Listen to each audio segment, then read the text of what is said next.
Milyonlarca insanın konuştuğu Türkçenin kökeni binlerce yıl öncesine uzanıyor. Dil bilimcilere göre Türkçe, Orta Asya'da doğan ve zaman içinde geniş coğrafyalara yayılan Türk dillerinin bir parçası.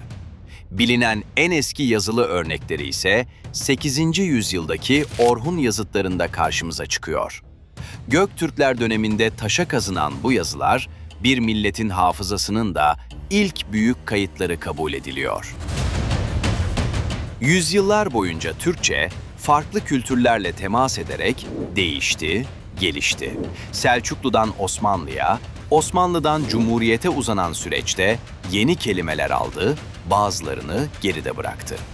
Bugünse dünyanın en geniş coğrafyalara yayılan dillerinden biri olarak varlığını sürdürüyor.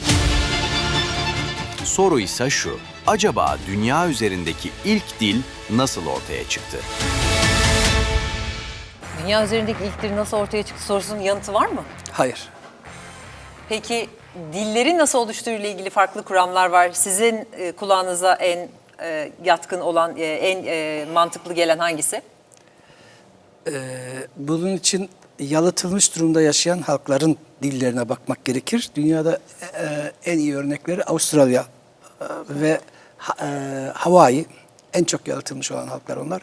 Onların dahi teması olmuş diğer kavimlerle. Amerika'daki kavimler, onların da birbirleriyle teması olmuş.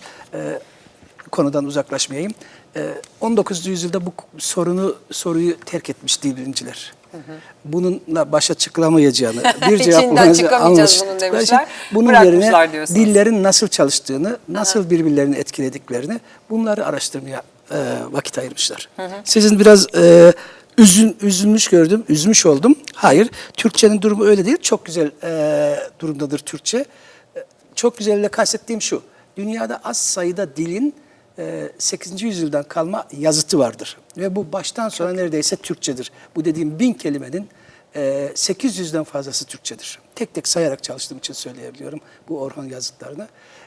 Almancanın bu kadar eski bir yazıtı yok. Belgesi yok. Rusçanın bu kadar eski değil. Japoncanınkini bilemiyoruz çünkü kullandığı karakterden dolayı. Çince miydi, Japonca mıydı? Çünkü aynı kanjiyi kullandıkları için bunu anlamak çok zor. Okumaktan bahsettim Türkçe için. Ben İstanbul'a yeni geldim sayılır. 2001'de geldim. Hala İstanbullu değilim. Hocam. Ankaralıyım. Hacettepe'deki her öğrencimin okuduğu bir kitabı madem öyle tanıtmış olayım. Her öğrencim alıp okuyordu bunu. Doğan Aksan, Türkiye'de Türk Dil Bilimi'nin kurucusudur hocamız. Türkçenin söz varlığı, bütün Türkçe ile ilgili özgün sözleri, deyimleri, atasözlerini farklı kaynaklardan alıp değerlendirmiştir hocamız. Hocamız öleli çok oldu tabii. Bu kitap ana kaynaklarından. Bir de Türkçenin gücü. Demek ki içerisinde bir de güç var. Türkçenin farklı bir yönü var. Onlar da hocamız ele almıştı. Çok fazla kitabı var ama bu ikisini ben Türkçeyi sevenlerin hepsine önereceğim. Yeni baskılar nerededir bilmiyorum. Bunlar bendeki 25 yıl, 30 yıl önceki baskılar. Var yeni baskılar. Peki, yabancı sözcüklere Türkçe karşılık buluyoruz. Türk Dil Kurumu bu konuda çalışıyor. Acaba bazen biraz geç mi kalıyoruz bu konuda? Yeterince hızlı hareket edemiyoruz da o arada o yabancı sözcük yerleşiveriyor mu diye düşünüyorum. Bunu düşünürken örneğin yapay zekayı düşündüm. Kimsenin çevremde AI demediğini ve yapay zekayı ne kadar çok kullandığımızı fark ettim. Evet, demek ki doğru bir adımmış diye düşündüm ama bazen de olmuyor. Örneğin navigasyon için yol bul olmadı. Yol Neden? bul olmadı, geç olmadı. Zapping için. Hala zapping deniyor.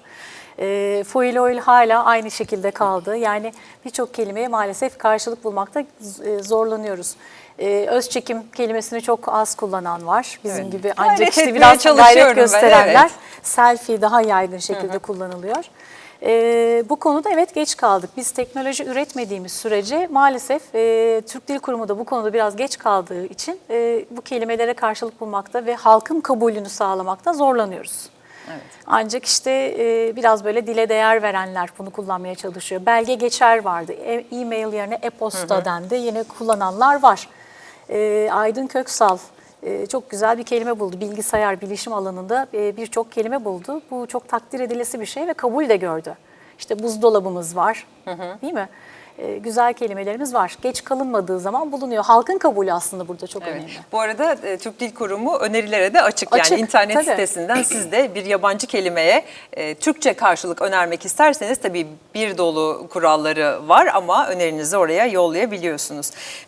Bazen de çeviriden kaynaklı hatalar kulağımıza çarpıyor değil mi Ayça Evet. Hocam? Bu günün sonunda veya Günün az evvel sonunda. yaptığım benim yapıyor Olacağım. olacağımlar Evet. oradan mı geliyor? Direkt çeviri hatası mı? Doğrudan çeviri, direkt mesela doğrudan çeviri yapılıyor ve her dilin kendi kültürü var. Her milletin kendi kültürü var. Çeviri yaparken bunu her iki dilin özelliğini bilmek gerekiyor.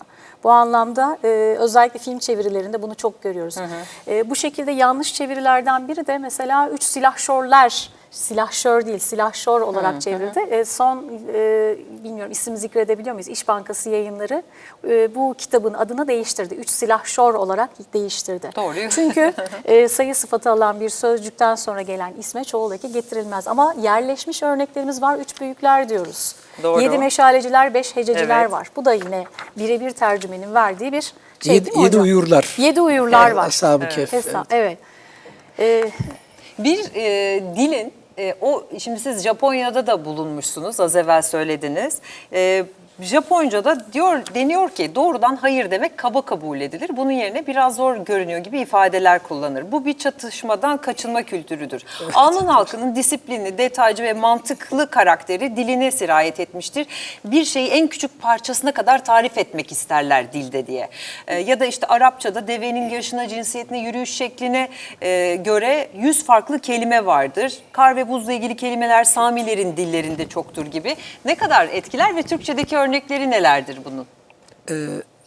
Her dilin konuşurunun yaşadığı coğrafya ile alakalı bir konu bu. Arapça ile verdiğiniz örnek.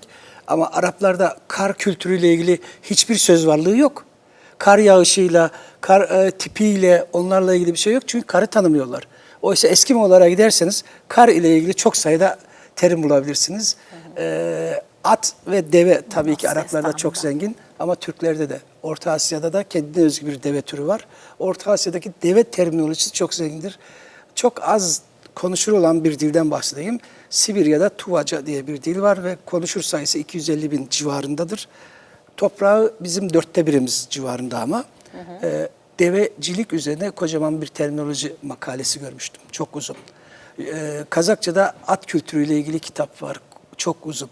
Yani her halkın kendi üretim tarzıyla, yaşadığı coğrafyayla iç içe belirli bir konudaki dil zenginliği, terminoloji zenginliği. Evet. Burada şimdi bizim dili konuşurken yine notlarım arasında biz akrabalık ilişkilerini çok fazla isimlendiren Evet. bir dile sahibiz. Evet. Kardeş demek yerine kardeş. kız kardeş, Erkek abi, kardeş, abla. abi. Oradan aileye kan yoluyla değil de dışarıdan gelenlere türlü Yenge, tanımlar. elti, evet, elti. Amca dayı yerine farklı ifadeler. Evet. Bu neyi gösteriyor? Dilimizin zenginliğini gösteriyor ve hocamın da söylediği gibi kültürümüzün bir özelliği, bizim kültür kodlarımızda akrabalık ilişkileri çok samimi, sıcak ve boldur. Bu anlamda bu kelime sayısı da tabii ki fazla. Bu kelimelerin peki siz şimdi kökenlerini de araştırıyorsunuz, bakıyorsunuz. Hiç böyle örnek verebileceğiniz bu da buradan geliyor. Çok var. Görümce'de görmekten geliyor gibi. Görümçi zaten kahin gibi bir anlamı varmış. Ben araştırdığımda çok şaşırmıştım. Sonradan tabii ki bu şekilde değişmiş. Elti kelimesi aslında il. İşte sanki bir yerin hanımefendisi gibi bir anlamı varmış ama daha sonradan değişmiş. Mesela kayın kelimesinin DZ'ye ses değişimi vardır Türkçe'de. Kayından, kayın, kadın, peltek Z ve sonra kadına dönüşüyor. Ve yine okuduğum bir makalede şöyle geçiyordu. Soyun kadından geldiğini ve aynı zamanda kayın ağacının da kültür olarak bizim kutsallarımız arasında olduğu işte Eski Türk ağaçtan, kültüründe, değil mi? Evet. Türeme vesaire var. Oradan geldiğiyle ilgili. Hani birçok kişi Arapçadan gelmiştir. Kaimi makamdaki kaimden geldiğini söylerler. Fakat kayından gelir. Yani kayın ağacıyla bir bağlantısı olabilir. Evet. Bir de bu uzun kelimeler var. En uzun. Muvaffakiyetsizleştirebilemeyeceklerimizdenmişçisinizcesine. Bu kaç harf?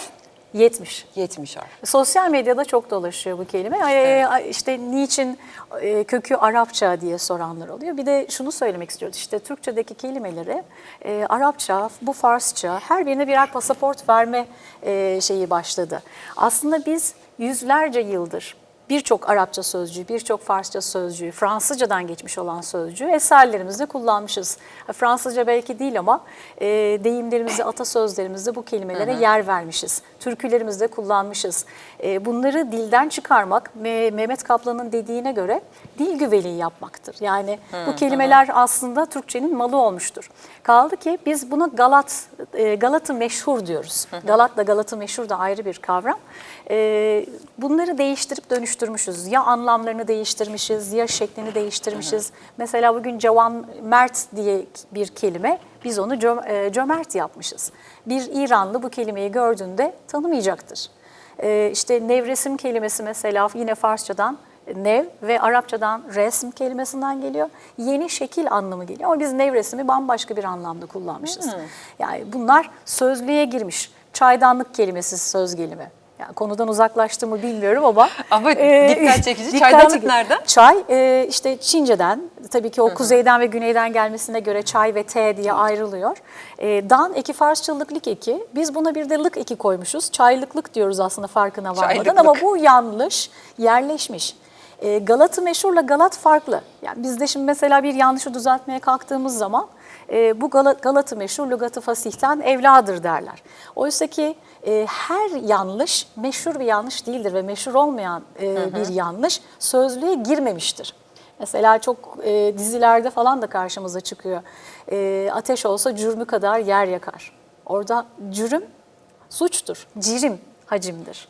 Bu Galat'tır. Bu sözlüğe girmemiştir. Türk Dil Kurumu'nun bu anlamda özellikle son yıllarda benim dikkatimi çeken bir şey var. Halkın kullandığı yanlışları da uzun bir süre çok fazla kullanıldığı zaman sözlüğe almaya başladı. Ben bugün sözlüğü açtım. Tık, evet. Bunu hep Yani yanlış mı bilmiyorum ama çıt çıt çıt diye ses çıkıyor. Mesela ses kısarken o tık oradan geliyordu. Ama şimdi bir tık eteğini kısalt, işte şu bir tık yanaş. Burada aslında bir ölçü birimi değildir tık. Ama halk bunu bu şekilde kullandığı için o tıkın anlamları arasına bunu da dahil ettiler. Hocama soralım, bu konulardaki fikri ne? Sözlüklerin bu şekilde Tamam. genişlemesi, hep dilin yaşayan bir varlık olduğu söylenir. Yani ben de katılıyorum çoğuna esas olarak, ama şunu söylemem gerekir. Ben dilciyim, Türkçeciyim, dil bilimci değilim. Bütün eğitim hayatım boyunca dil bilimi almış birisiyim. Lisans, yüksek lisans, doktora sonrasında okudum. Ama dil bilim bambaşka bir alan. Yaklaşık 120 yıldan beri kendi başına ilerleyen, alt dallarda olan bir alan. Ve onlara göre bunlar vatandaş anlıyorsa, konuşur anlıyorsa artık o dilin malıdır, dokunulmaz. Dil bilimciler öyle diyor ve herhangi bir şekilde bu tür yanlışları eleştirdiğimiz zaman doğrusu budur dersek dayak yiyebiliyoruz dil bilimcilerden. Susmak durumunda kalıyoruz. Mesela evlat, evlatlarımız gibi. Orada Evet. evlat aslında tek başına çocuklar demek, evlat. Evet. Şeye gerek yok. Evet. Bunun gibi çok Evrak sayıda gibi örnek yani. var. Tabii Evrak. aynıyla evet Evliya. öyle. Bunlar da- Esnaf. Evet. Bu akrabalıktan başlanmıştı. Oradan ben devam buyurun. etmek isterim. Evet, çok benzetilir. En eski dönem Türkçe'de iki ayrı sözcük vardır. Birbirine çok yakın. Bugünkü Türkçe'de tek sözcükle örtüştüğü için. Çünkü eski dönem Türkçe'nin ses yapısı ile bugünkü Türkçe'nin ses yapısı farklı. Bugünkü Türkçe'de eski Türkçe'de olmayan ama öteki Türk dillerinde olan ve niye sesleri var. Bunlar bizim yazımızda olmayınca 1928'den sonra yazımızdan çıktı. Kayın ile kayın karıştırılmış oldu. Bu sana ne derken ki Anadolu'daki niye ileydi. Çünkü akrabalık bildiren kayın normal bir neylidir. Ağaç bizim coğrafyamızda tabii Sibirya'daki kayınla aynı değil. O ise niyelidir kayın. Ama eski dönemde ikisi de değilmiş. Kadın kayın, yani dünürlüğe bağlı olan akrabalık. Kadın ise Sibirya'ya özgü bir ağaç türü. Bizde de kullanılıyor ama ağacın karşılığı değişmiş. Bunun için bütün bu terimler için, akrabalık terimleri için biraz bu konuda uzun konuşacağım. Onun için hiç... Hiç kesme mi diyorsunuz? Sürem de bitti, eyvah eyvah. Sadece bu konuda akrabalık konusunda kapsamlı bir çalışma yapıldı. Türk dillerinde akrabalık adı altında Hacettepe'de hocam Talat Tekin'in gözetiminde Yong Song Lee adlı Koreli bir arkadaşım çok kapsamlı hazırladı. Dil Kurumu bunu tekrar bastı bu çalışmayı. Bunların tamamını merak eden olursa o kitabı tavsiye edeceğim. Kitap alsınlar. Akrabalıkla ilgili şunu vurgulamak isterim. Yine öğrencilerim benden biraz çekti bu konuda. Kuzen sözcüğünü kullanmıyorum ve kullandırtmıyorum. Bu diktacılıktır belki ama şaka anlamda diktacılık. Çünkü kuzen kim, ne oluyor ya da kuzin kim, nasıl ayrı? Halbuki o Anadolu kullanımına özgü hala oğlu, dayı oğlu, amca oğlu, teyze oğlu hepsi ayırt edici sözcüklerdir. Bunları diğer dillerde ayırt edemezsiniz.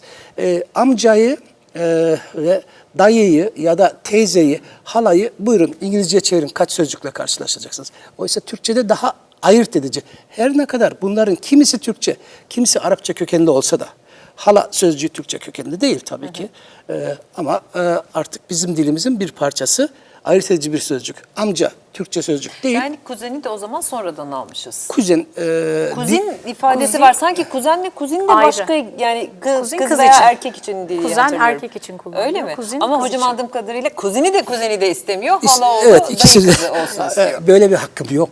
Kullanıldığı zaman karışamazsınız, müdahale edemezsiniz. Kullanana müdahale edemezsiniz ama bunun yaygınlaşmasını gözlemlemiş olduğum için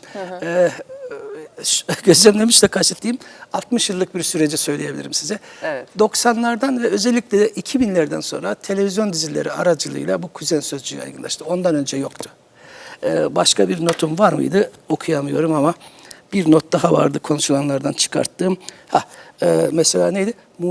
Muvaffakiyetsizleştiremeyebilecek O 70 kelimeli en 70 uzun, harfli. 70 harfli Tamam. en uzun kelimemiz. Bu Türkçenin ve Türkçeyle Anlamı benzer olarak onunla sistemi aynı olan Japonca'nın, Moğolca'nın özelliklerindendir. Bunlar akraba değil ama benzer özelliği şu, türetim şekli, sondan eklemeli dillerdir bunlar.